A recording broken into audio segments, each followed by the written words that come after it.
કેમ છો મિત્રો? હું અશોકભાઈ પુરોહિત ઈ લર્નિંગ ટોપિક્સ ચેનલમાં આપનું સ્વાગત કરું છું. આ વિડીયોમાં આપણે ધોરણ 7 ગણિત પ્રકરણ 1 પૂર્ણાંક સંખ્યાઓના ગુણાકારના ગુણધર્મો આધારિત સ્વાધ્યાય 1.3 નો ભાગ 2 માં બાકી રહેલા કેટલાક દાખલા શીખીશું.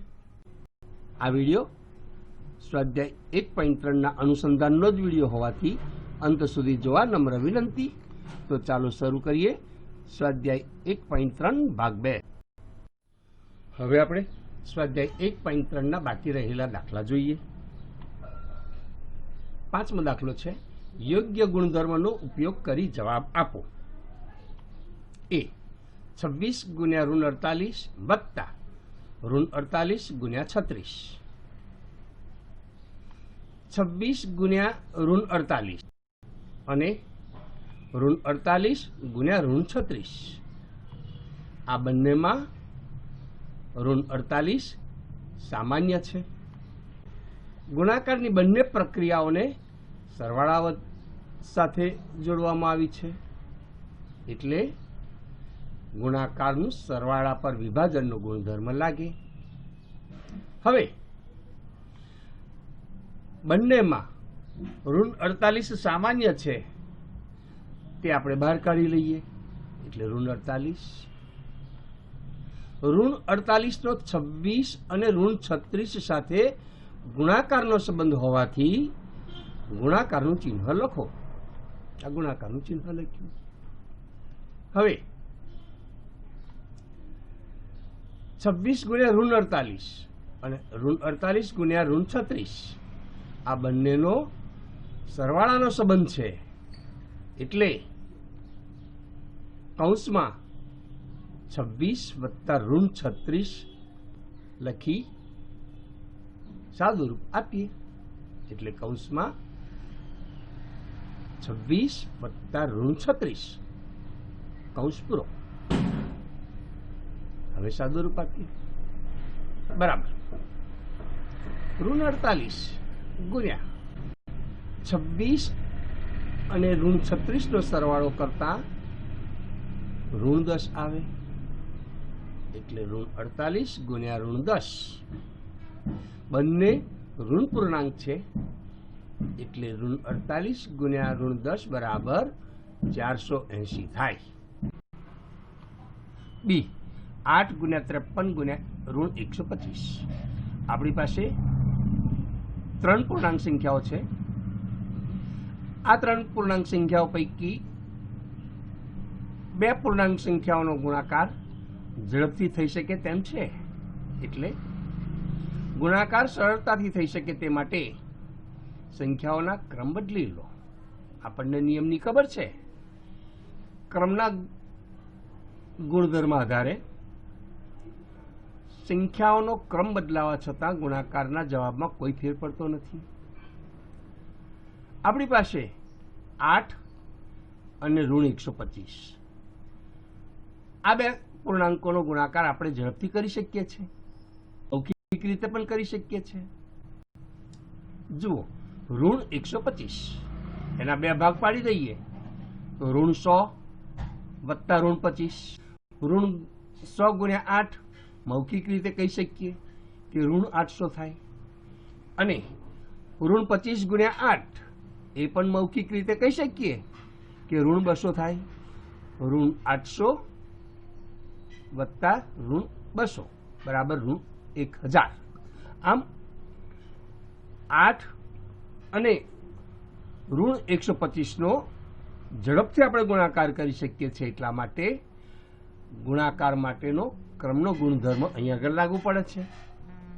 બરાબર 8 ગુણ્યા ઋણ 125 ગુણ્યા 53. હવે સાદુરૂપ આપીએ. બરાબર 8 ગુણ્યા ઋણ 125 એટલે ઋણ 1000 ગુણ્યા 53 બરાબર ઋણ 53,000. આ આપણો જવાબ આવે. સી 15 ગુણ્યા ઋણ 25 ગુણ્યા ઋણ 4 ગુણ્યા ઋણ 10. આપણી પાસે 4 પૂર્ણાંક સંખ્યાઓ છે. આ 4 સંખ્યાઓ પૈકી મૌખિક રીતે ઝડપથી ગુણાકાર થઈ શકે તેવા જૂથ બનાવીએ. આપણને ખબર છે કે ગુણાકારના જૂથ બદલાવા છતાં પણ ગુણાકારમાં જવાબમાં કોઈ ફેર પડતો નથી, એટલે ગુણાકાર માટેનો જૂથનો ગુણધર્મ અહીં લાગુ પડે છે. આપણે ઋણ 25 ગુણ્યા ઋણ 4 અને 15 ગુણ્યા ઋણ 10 નું એક જૂથ બનાવીએ, અથવા ઋણ 25 ગુણ્યા ઋણ 10 અને 15 ગુણ્યા ઋણ 4 નું જૂથ બનાવીએ. આમ આ બેમાંથી કોઈ પણ એક પ્રકારનું જૂથ આપણે પસંદ કરી શકીએ છીએ. આપણે ઋણ 25 ગુણ્યા ઋણ 4 અને 15 ગુણ્યા ઋણ 10 ના જૂથનો ગુણાકાર કરીએ. હવે સાદું રૂપ આપીએ. ઋણ 25 ગુણ્યા ઋણ 4 બરાબર બંને ઋણ પૂર્ણાંક હોવાથી 100 થશે, ગુણ્યા હવે 15 ગુણ્યા ઋણ 10 એક ઋણ પૂર્ણાંક છે અને એક ધન પૂર્ણાંક છે. 15 ગુણ્યા 10 એટલે 150, એટલે થશે ઋણ 150 બરાબર 100 ધન પૂર્ણાંક છે, 150 ઋણ પૂર્ણાંક છે, એટલે આપણો જવાબ થશે ઋણ 15,000. ડી ઋણ 41 ગુણ્યા 102. અહીં ગુણાકાર માટેનો વિભાજનનો ગુણધર્મ લાગુ પડે છે. ઋણ 41 અને 102 પૈકી મૌખિક રીતે ઝડપથી ગુણાકાર થાય તે માટે 102 નું 100 + 2 માં વિભાજન કરીએ. બરાબર ઋણ 41 ગુણ્યા 102 નું 100 + 2 માં વિભાજન કરીએ છીએ, એટલે આપણે એને કૌંસમાં લખી દઈશું. કૌંસમાં 100 + 2.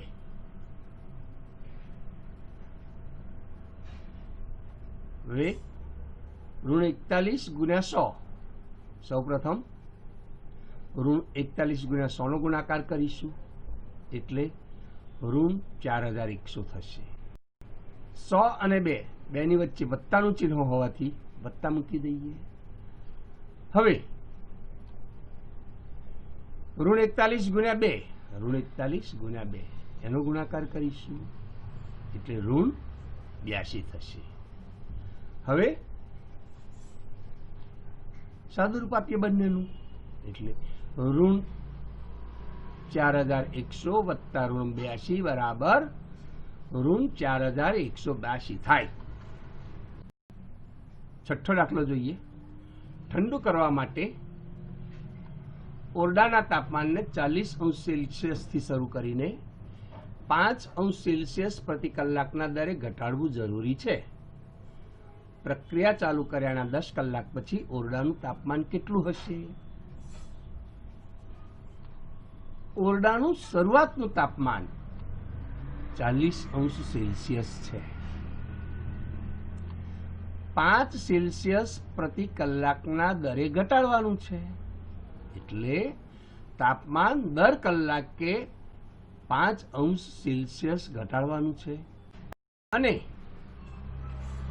આ પ્રક્રિયા આપણે શોધવાનું છે 10 કલાક પછી ઓરડાનું તાપમાન કેટલું હશે. તે માટે 5°C કલાકના દરે 10 કલાકમાં ઓરડાનું તાપમાન કેટલું ઘટે તે શોધવું પડે. જુઓ, આપણે દર કલાકે 5°C તાપમાન ઘટે છે, તે આધારે 10 કલાકમાં કુલ કેટલું તાપમાન ઘટ્યું હશે તે શોધવા માટે પદ મૂકીશું. 1 કલાકમાં તાપમાન 5°C ઘટે છે, માટે 10 કલાકમાં તાપમાન કેટલું ઘટે? 5 × 10 = 50°C, એટલે 10 કલાકમાં તાપમાન 50°C ઘટે. હવે આપણે ઓરડાનું તાપમાન કેટલું હશે તે શોધવાનું છે. એટલે 10 કલાક પછી ઓરડાનું તાપમાન શોધવા માટે આપણે ઓરડાના શરૂઆતના તાપમાનમાંથી 10 કલાક પછી ઘટેલું તાપમાન બાદ કરવું પડે. ઓરડાનું શરૂઆતનું તાપમાન છે 40°C ઓછા 10 કલાકમાં ઘટેલું તાપમાન છે 50°C બરાબર -10°C. આમ 10 કલાક પછી ઓરડાનું તાપમાન -10°C થશે. 7મો દાખલો જોઈએ. વર્ગ કસોટી પત્રમાં કુલ 10 પ્રશ્નો છે. દરેક સાચા જવાબ માટે 5 ગુણ અને દરેક ખોટા જવાબ માટે -2 ગુણ છે અને જવાબ નહીં લખવાના 0 ગુણ આપવામાં આવે છે. તે આધારે નીચેના પ્રશ્નોના જવાબ લખો. મોહનના 4 સાચા અને 6 ખોટા જવાબ છે, તો તેના ગુણ કેટલા હશે? જુઓ, સાચા જવાબ માટે 5 ગુણ એટલે 4 સાચા જવાબ બરાબર 4 ગુણ્યા 5 એટલે 20 ગુણ મળ્યા. 6 ખોટા જવાબ બરાબર ખોટા જવાબ માટે -2 ગુણ છે. મોહનના 6 ખોટા જવાબ છે એટલે 6 ગુણ્યા -2 બરાબર -12. હવે બંનેનો સરવાળો કરી દઈએ તો કુલ ગુણ મળે. એટલે મેળવેલા કુલ ગુણ બરાબર 20 વત્તા -12 બરાબર 8 ગુણ. આમ મોહને મેળવેલા કુલ ગુણ 8 છે. બીજો પ્રશ્ન. રેશમાના 5 સાચા અને 5 ખોટા જવાબ છે, તો તેના ગુણ કેટલા હશે? જુઓ, સાચા જવાબ માટે 5 ગુણ છે. રેશમાએ 5 સાચા જવાબ આપ્યા છે એટલે 5 ગુણ્યા 5 બરાબર 25 ગુણ થશે. ખોટા જવાબ માટે -2 ગુણ છે. રેશમાએ 5 ખોટા જવાબ આપ્યા છે એટલે 5 ગુણ્યા -2 બરાબર -10 થશે. એટલે રેશમાએ મેળવેલા કુલ ગુણ બરાબર 25 વત્તા -10 બરાબર 15 થાય. આમ રેશમાએ 15 ગુણ મેળવ્યા કહેવાય. ત્રીજો છે. હિનાના 7 જવાબોમાંથી 2 સાચા અને 5 ખોટા જવાબ છે, તો તેના કુલ ગુણ કેટલા હશે? કુલ 10 પ્રશ્નો છે. 10 પ્રશ્નોમાંથી હિનાએ 7 જવાબ લખ્યા છે અને 3 જવાબ નથી લખ્યા. હિનાએ 7 જવાબોમાંથી 2 સાચા જવાબો લખ્યા છે એટલે 2 સાચા જવાબોના સાચા જવાબના 5 ગુણ લખે. 2 ગુણ્યા 5 એટલે 10 થશે. હવે ખોટા જવાબ માટે -2 છે. હિનાના 7માંથી 5 ખોટા જવાબ છે એટલે 5 ગુણ્યા -2 બરાબર -10 થશે. બંનેનો સરવાળો કરીએ તો મેળવેલા કુલ ગુણ 10 વત્તા કૌંસમાં -10 બરાબર 0 થાય. હિનાએ 3 પ્રશ્નોના જવાબ લખ્યા નથી અને જવાબ નહીં લખવા માટે 0 ગુણ આપવામાં આવે છે એટલે એની ગણતરી આપણે કરતા નથી. આમ હિનાએ મેળવેલા કુલ ગુણ બરાબર 0 થાય. 8મો દાખલો. એક કંપનીને સફેદ સિમેન્ટની 1 ગુણ વેચતા 8 રૂપિયા નફો થાય છે અને રાખોડી સિમેન્ટની 1 ગુણ વેચતા 5 રૂપિયા ખોટ જાય છે. નીચેના પ્રશ્નોના જવાબ આપો. એ. કંપનીએ 1 મહિનામાં 3000 ગુણ સફેદ સિમેન્ટની અને 5000 ગુણ રાખોડી સિમેન્ટની વેચી તો તે કંપનીને નફો કે ખોટ થઈ હશે? જુઓ, સફેદ સિમેન્ટની 1 ગુણ વેચતા 8 રૂપિયા નફો થાય છે. કંપનીએ 1 મહિનામાં 3000 સફેદ સિમેન્ટની ગુણો વેચી એટલે એને 1 ગુણ વેચતા 8 રૂપિયા નફો થાય.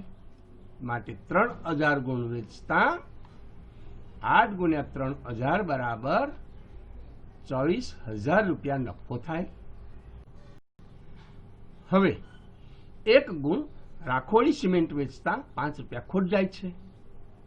કંપની એ 5000 રાખોડી સિમેન્ટ વેચ્યા તો 5000 ગુણ રાખોડી સિમેન્ટ વેચતા 5 ગુણ્યા 5000 બરાબર 25000 રૂપિયા ખોટ ગઈ. હવે 25000 રૂપિયા રાખોડી સિમેન્ટ વેચતા ગયેલી ખોટ છે. તેમાંથી 24000 રૂપિયા સફેદ સિમેન્ટ વેચતા થયેલો નફો છે. બાદ કરી દઈએ એટલે કંપનીને 1000 રૂપિયા ખોટ ગઈ કહેવાય. બી, જો રાખોડી સિમેન્ટની 6400 ગુણ વેચાઈ હોય તો સફેદ સિમેન્ટની કેટલી ગુણ વેચતા કંપનીને નફો કે ખોટ ના થાય? જુઓ, રાખોડી સિમેન્ટની 1 ગુણ વેચતા 5 રૂપિયા ખોટ જાય છે એટલે કે 1 ગુણ રાખોડી સિમેન્ટ વેચતા 5 રૂપિયા ખોટ જાય તો કંપનીએ 6400 રાખોડી સિમેન્ટની ગુણ વેચી એટલે 6400 ગુણ વેચતા 5 ગુણ્યા 6400 બરાબર 3,20,000 રૂપિયા ખોટ જાય. હવે કંપનીને નફો કે ખોટ ના થાય એટલે કે કંપનીને સફેદ સિમેન્ટની ગુણ વેચતા જો 3,20,000 રૂપિયા નફો થાય તો જ કંપનીને નફો કે ખોટ ના જાય. સફેદ સિમેન્ટની 1 ગુણ વેચતા 8 રૂપિયા નફો થાય છે એટલે જો 8 રૂપિયા નફો થાય તો સફેદ સિમેન્ટની 1 ગુણ વેચાય. આપણે 3,20,000 રૂપિયા નફો લેવો છે તો કેટલી સિમેન્ટની ગુણ વેચાય? 3,20,000 ભાગ્યા 8 બરાબર 3,20,000 ના છેદમાં 8 લખી છેદ ઉડાડીએ. 8 એકા 8, 8 ગુણ્યા 4000 બરાબર 3,20,000 બરાબર 4000. એટલે જો કંપની 4000 ગુણ સફેદ સિમેન્ટ વેચે તો કંપનીને નફો કે ખોટ ના જાય. હવે 9મો દાખલો, નીચેની ખાલી જગ્યાને પૂર્ણાંક સંખ્યા વડે ગુણી સાચું વિધાન બનાવો. એ ઋણ 3 ગુણ્યા ખાલી જગ્યા બરાબર 27. નિયમ જોઈ લઈએ. બે ઋણ પૂર્ણાંકોનો ગુણાકાર ધન પૂર્ણાંકમાં જ આવે છે. ઋણ 3 એ ઋણ છે અને ગુણનફળ 27 એ ધન છે એટલે બીજી સંખ્યા પણ ઋણ જ હોવી જોઈએ. એટલે ઋણ 3 ગુણ્યા ઋણ 9 બરાબર 27. બી 5 ગુણ્યા ખાલી જગ્યા બરાબર ઋણ 35. અહીં પણ ઋણ અને ધન પૂર્ણાંકનો ગુણાકાર ઋણ પૂર્ણાંકમાં જ આવે છે એ નિયમ લાગે છે. 5 ઋણ પૂર્ણાંક છે, ખાલી જગ્યામાં જો ધન પૂર્ણાંક હોય તો જ ગુણનફળ ઋણ 35 થાય એટલે 5 ગુણ્યા ઋણ 7 બરાબર ઋણ 35 આવે. સી ખાલી જગ્યા ગુણ્યા ઋણ 8 બરાબર ઋણ 56. ઉપરનો જ નિયમ અહીં પણ લાગુ પડે. ખાલી જગ્યામાં જો ધન પૂર્ણાંક હોય તો તો જ ગુણનફળ ઋણ 56 થાય. ઋણ 8 ગુણ્યા 7 કરીએ તો ઋણ 56 જવાબ આવે. ડી. ખાલી જગ્યા ગુણ્યા ઋણ 12 બરાબર 132. 132 એ ધન પૂર્ણાંક છે, ઋણ 12 એ ઋણ પૂર્ણાંક છે, એટલે બે ઋણ પૂર્ણાંકનો ગુણાકાર ધન પૂર્ણાંકમાં જ આવે. એ નિયમ આધારે ઋણ 11 ગુણ્યા ઋણ 12 કરીએ તો 132 થાય. આ વિડીયોમાં આપેલી આ માહિતી આપણને કેવી લાગી તેની કોમેન્ટ કરશો. આપણને પસંદ પડી હોય તો લાઈક કરશો, મિત્રો સાથે શેર કરશો. હજી સુધી આ ચેનલ સબસ્ક્રાઇબ ન કરી હોય તો કરી લેવા નમ્ર વિનંતી. સાથે સાથે બાજુમાં આપેલ આ બેલ આઇકોન જરૂરથી દબાવશો કે જેથી આવા ઉપયોગી વિડીયોનું નોટિફિકેશન ઝડપથી આપણા સુધી પહોંચાડી શકાય. આ વિડીયો અંત સુધી જોવા બદલ આપનો ખૂબ ખૂબ આભાર.